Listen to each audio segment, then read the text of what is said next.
and this is a discussion on agri-fintech, innovative financial solutions for financial inclusion of smallholder farmers. This panel will explore the intersection of agri-tech and fintech in addressing the critical issue of financial inclusion for smallholder farmers who often fall within the underserved segment of the financial ecosystem, and how agri-fintech can bridge this gap.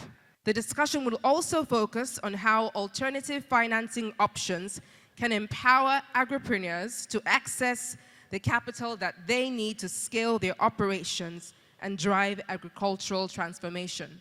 Moderating this session is Chinasa Collins Obuo. She's an advocacy and communications lead at Athena. Please make your way to the stage whilst I tell the room a little bit more about you.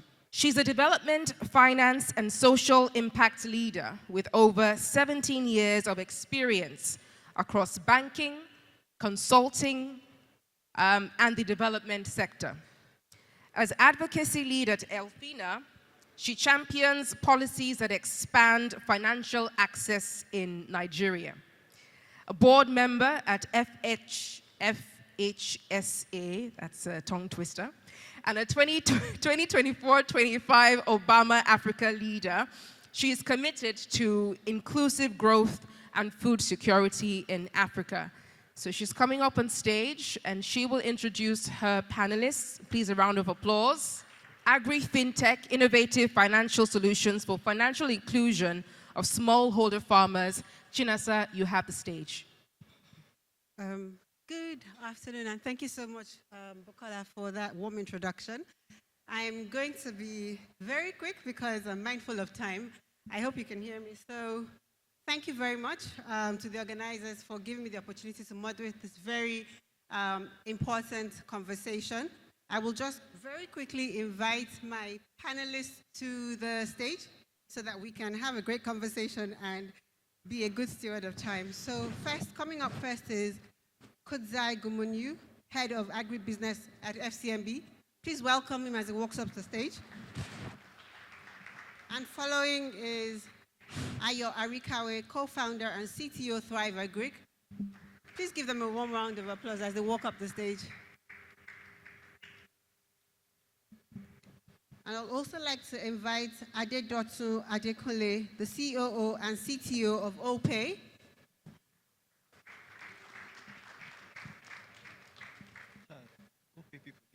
Okay, and finally, I'd like to have Michael Ogundare, co-founder and CEO, Crop to Cash. Thank you so much. Welcome. Fantastic, thank you. Okay, so let me do my greetings very properly.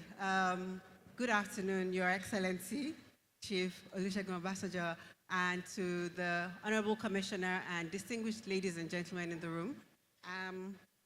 Before I start this conversation, I just wanted to, again, thank the organizers for this very important theme. And when I was thinking about it, I remembered a time when I was younger as a child, where if you were talking about professions, nobody wanted to be a farmer. And then moving up to the university, the people who studied agric were the people who probably didn't get the highest cutoff in JAM or whatever. But we're seeing that change very quickly as agric is becoming, as people have been saying, sexy, more attractive. And it's an exciting time to be alive. And so the conversation we'll be talking about today is really focused on smallholder farmers and the opportunities that exist in terms of access to finance and the intersection between agri-tech and fintech. On this panel, I have personalities that are agripreneurs and fintech experts and financial service provider experts. And essentially what I'll be doing in the next 20 minutes is basically have conversations on how they can support smallholder farmers who happen to be largely women operating at that very small scale that continue to have challenges to expand and grow their businesses. And so welcome again, my distinguished panelists. Kudzai from FCMB, I will start with you very quickly. And so my first question to you, Kudzai, is with your work at FCMB, right, can you talk about what's stopping commercial banks from fully backing smallholder-focused fintech models and how this can be overcome? Thank you, Chinesa. I would like to thank Agriconnect Summit for inviting FCMB. I think this is the second year running. We are participating, and it is becoming a signature event in our calendar. And we thank you for the innovation and how we are putting agriculture on the pedestal in terms of industry. There are a lot of challenges that are associated with fintech companies that are upcoming and are supposed to be impacting a smallholder agriculture space. And as the word small indicates, it means the businesses are small, they are in remote areas, hard to reach, and usually for banks, they view agriculture as a risky area.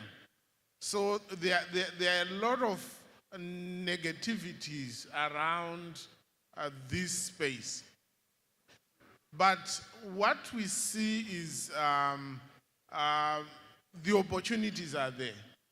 Growth opportunities are there, and it's basically an uncontested market until recently, when the agtechs and fintechs are coming in the space to fill a gap which traditional banking has not been able to fill. We see that when you are dealing with agtechs and fintechs, it's basically, most of them are startups.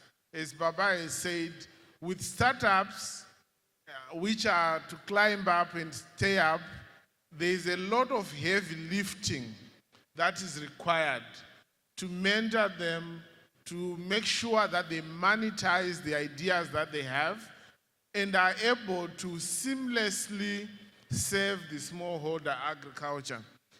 That problem has resulted in some of them not being viable, but we know if they can have time and space, they should be able to build that and become the future unicorns that we see elsewhere.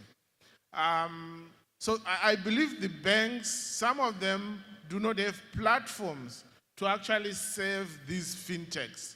And that has become a hindrance in them supporting that space. Thank you, Kudzai. So the banks don't have the platforms to support the fintechs adequately, is what you're saying.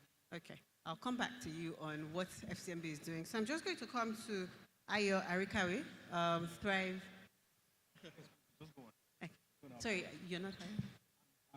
You're representing, okay, fantastic. Okay, so it's still coming to you. Okay, so Thrive Agric, I would call you, would you be an agtech, fintech, where do you play? Okay. Can you talk about how you use crowdfunding to provide access to finance for smallholder farmers, and how do you balance risk and skill and transparency to attract investors and farmers? All right. Good afternoon, everyone. Standing on existing protocols, I would like to, first of all, introduce myself. I am not Ayo Arikawe. I am Abimbola Fadunsi, a commercial and export manager for Thrive Agric, but I'm here representing Ayo Arikawe, co-founder and CTO Thrive Agric. And in a very simple sentence, I would like to give a background of what Thrive Agric is. Thrive Agric is an agri-tech organization that leverages data and technology to basically improve the lives of smallholder farmers. You know, at Thrive Agric, we believe in the potentials of agriculture, you know, improving economies and generally like the environment of, you know, Nigerian and African milieu. But it's imperative for me to state that Thrive Agric no longer crowdfunds. We do not do crowdfunding anymore. That stopped since I think the early 2020, and that's because of the realities of the COVID-19 pandemic and the impact it had on our operations and our supply chains. But since then, we've pivoted, And we've been able to evolve our models by partnering with, institutional investors, commercial banks, multilateral organizations. We're partners with FCMB, Sterling Bank, and, multilateral organizations like the World Food Program, USA, right? But, regardless of whatever investment model that we're currently practicing, we pay attention to essentially improving the lives of our farmers, basically, right? Ensuring that we deliver efficiently our operations, we serve our operations efficiently, and of course, we make all stakeholders happy. And how we do this is that we leverage, data and technology, particularly through one of our products, which we call the AOS, and that's short for Agricultural OS.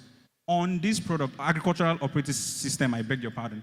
And on this product, we basically do everything from onboarding our farmers to, onboarding our farmers, which involves even the KYC, gathering our KYC information, identifying our farmers, basically. It transcends to our farm mapping, where we're able to verify and ascertain actual farm coordinates, right? This also transcends to input distribution, where we're able to determine the amount, the volume of inputs that is required, and we're able to also calculate what is expected as yield at, during harvest collection. And so can I ask, why did you collect all that information, and speaking from the lens of giving them access to finance? Okay.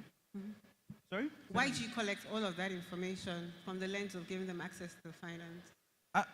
So we collect this information to identify our farmers and to better know them, and to also understand how best we can serve them. And that's what I was talking about. Risk. Yes, of course, input, distribution, and all of that, and at our harvest collection, right? And so we just we leverage this to give the best services to our farmers, right? And this is available for investors to have a holistic vision or your holistic view into what we do. They have access to the data to monitor everything that is going on, follow up with our activities, and so understand and how to come in at any point, basically. Thank you. Thank you so much. And I think to summarize, what you've just basically said is, in order to basically prepare so that the investors are confident, all right, to obviously provide funding for you to then support the smallholder farmers, you collect enough data and information and ensure that at least the risk levels are reduced. And I'll come back a little bit if we do have time to just understand what challenges you face in collecting that information. So I'll come to you, Crop to Cash, and that's Michael. What have you found to be the biggest misconception about financial institutions have about smallholder farmers, and how has your organization, Crop to Cash, worked to change that narrative? Thank you very much, everyone. And permit me to start on existing protocols. Misconceptions that financial institutions or banks have about agricultural farmers are not too far-fetched. They see it as very risky, but can you blame them? To a large extent, there's still a lot of work that needs to be done with smaller farmers to make sure that they are bankable enough, they can be seen as agribusiness and not just smallholder farmers. As Dr. Akiwumi said in his keynote, everyone here today should live as agripreneurs, not as smallholder farmers, not seen as that farmer with the hoe on their shoulder. And the entire goal of all of this is, how do we change that, storytelling in a way that the banks themselves on their own see farmers, agriculture itself as something to invest in that can actually give them better returns. But at the same time too, for the farmers too, we need to also figure out ways to help them understand how access to finance works, with banks. But all of this turns out to be a knowledge and information situation. And for us at Crop to Cash, we know that the information, the knowledge that the smaller farmers themselves should have about all of these things, traditionally, they should be done by extension agents, letting farmers know, what opportunities exist for them, how to get access to these opportunities, how to use certain inputs, seeds, agrochemicals, all of those things. But today in Nigeria, ideally we should have one extension agent talking about 50 farmers. But unfortunately, we've got one extension agent working with about 10,000 farmers today. It's a huge gap. It's a gap that is going to be very, very hard to close. And for us at Crop to Cash, we saw that as an opportunity to try to close that gap in a way that it would make it a lot easier for farmers to get access to financial services, high quality inputs, and advisory. I was telling the director of Flour Mills of Nigeria about the work that we did with them in Jigawa State with the 10,000 farmers that grew wheat for them. And the entire point of all of this is that now we've built a solution where farmers can call a phone number and talk to an extension agent in their local language, in Hausa, Igbo, or Yoruba, and talk to an AI-powered extension agent and get access to the latest information, get guidance on how to do things, get connected to financial services experts or the input service providers or whatever it is that they need, just a phone call away. So now we've seen this as something that could potentially, scale back the misconceptions that exist that the farmers have about banks or that the banks have about farmers, and to potentially, start creating better opportunities for farmers to increase their prosperity. Thank you so much. And I think you're just reiterating what one of the gentlemen on the other panel had spoken about, investing in extension capacity. And clearly what you've described in terms of what the challenges are is still very important to fill that gap. And Crop to Cash is doing great work in filling that gap. Right, fantastic. Okay, so I'll come back to you, Kudzai. So FCMB has invested in Agritech hackathons. What innovative solutions from those events are now influencing your agricultural lending model? Yeah, thank you. So I think I'll start by indicating why we had to start the hackathons. In our interactions with the businesses that were in AgTech, we quickly realized that they were onto something that was great. They were solving a number of pain points which us as a bank were not able to solve. And if we partnered them, we could see the potential for us actually impacting in the areas in agriculture that we wanted to impact. First and foremost, we realized that agriculture in Nigeria is predominantly smallholder. And us as a bank reaching those smallholders in the traditional type of banking, it was difficult, it was costly, it was not profitable. So when we now partnered the agtechs that were there, we saw that one, they were able to assist us aggregate a number of farmers to be able to open accounts with the bank. They were de-risking us actually financing smallholder farmers, and they were making it profitable for us, for the smallholder farmers and themselves. And when we realized that, we said, let's start promoting these new ideas to be able to solve more of the problems that we face. And I'm glad that today I'm actually sitting in this front row with our inaugural winner, who is Michael of Crop to Cash. I think he had just come out of school and had this brilliant idea, and he was the inaugural winner of the FCMB hackathon. And I'm glad to say he has done extremely well. He now runs a profitable business, and the solution that he has not only is impacting Nigeria, but it's impacting a number of countries. I think even up to East Asia is now being called there to offer solutions. We are seeing a number of things that are happening in the agtech space. If you look at Thrive Agric, they are in agtech. If you look at Babangona, they are in agtech. and they are impacting smallholder farmers. So for us, the aggregator model that is embedded and based on digital platforms, those are the hackathons that we are doing. And what we do is we actually send out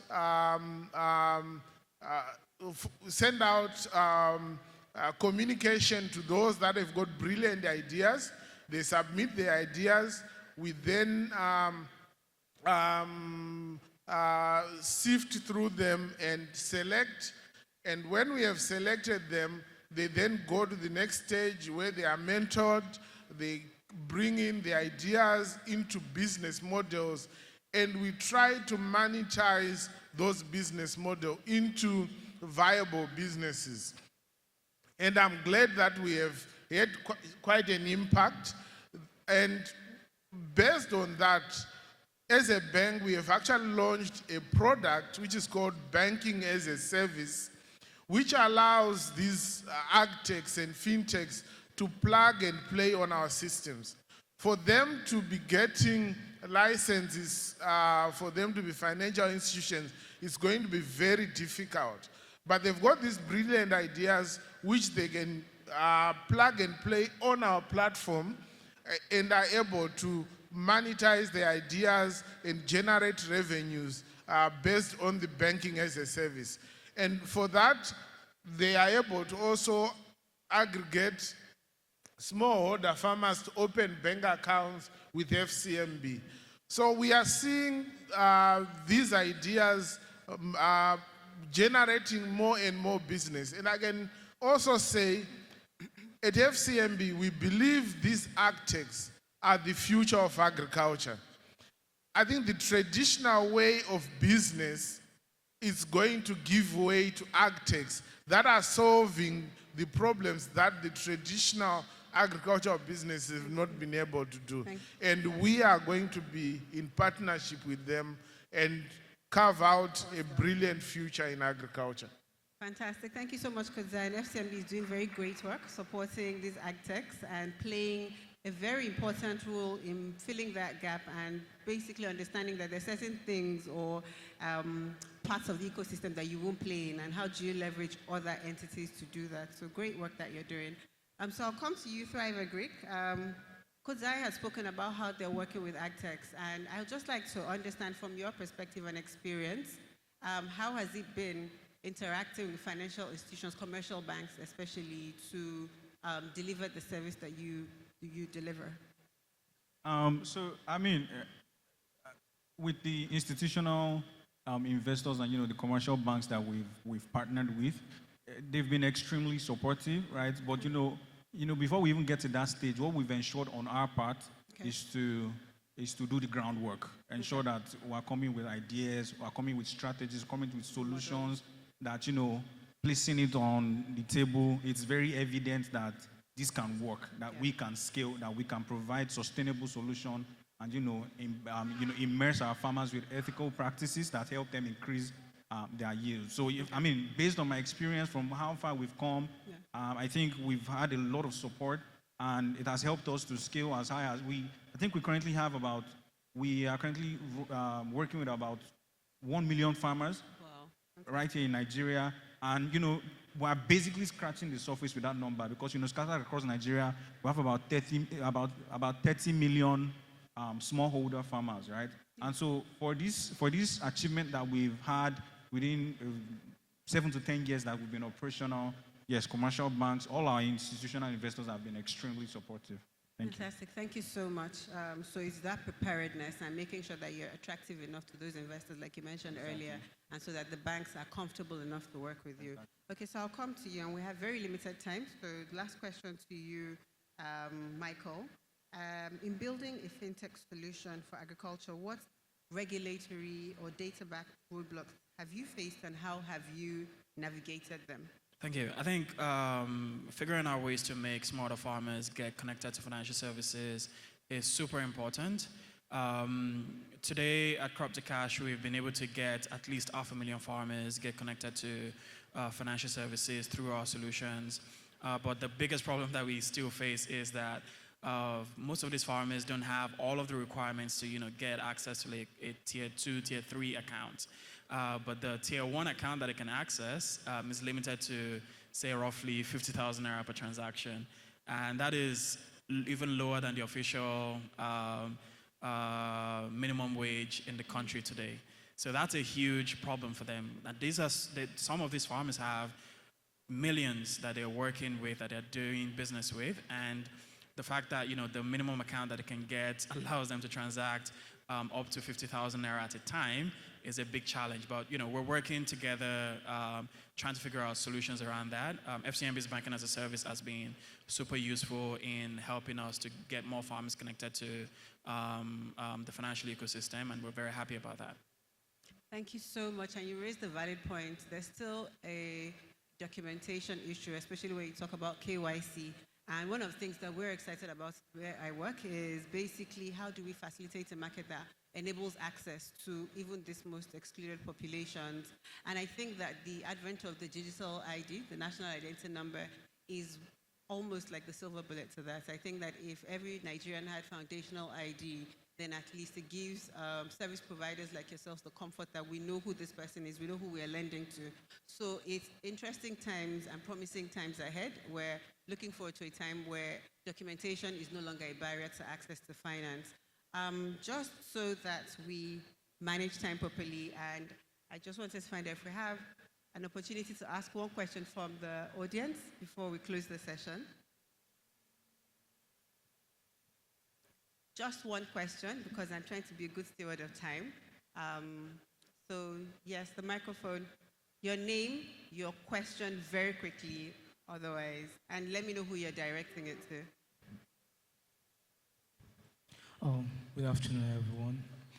My name is Farmer Moshood Mejigbedu.